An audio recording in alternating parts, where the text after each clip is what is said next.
மியன்மாரில் ஏற்பட்ட நிலநடுக்கத்தால் கடுமையாக பாதிக்கப்பட்டுள்ள மக்களுக்கு நிவாரணம் வழங்குவதற்காக இராணுவம் உட்பட மருத்துவ குழுவை மியன்மாருக்கு அனுப்புமாறு முன்னாள் ஜனாதிபதி ரணில் விக்ரமசிங்கே அரசாங்கத்திடம் கோரிக்கை விடுத்துள்ளார்.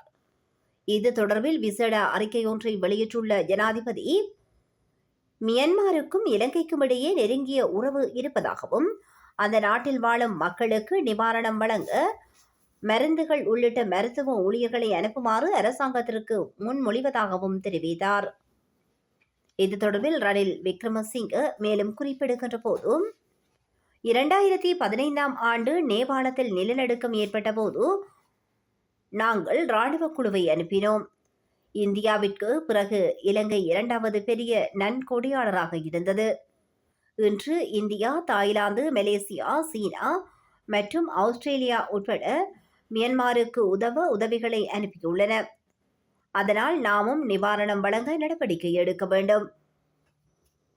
இராணுவ மருத்துவப்படையைச் சேர்ந்த மருத்துவர்கள் உட்பட ஒரு குழுவை உடனடியாக மியன்மாருக்கு அனுப்பி அவர்களுக்கு உபகரணங்களை வழங்கி மியன்மாரில் ஒரு தற்காலிக மருத்துவமனையை அமைக்க வேண்டும் என்பதே எனது முன்மொழிவு எனவும் தனது அறிக்கையில் குறிப்பிட்டுள்ளார்.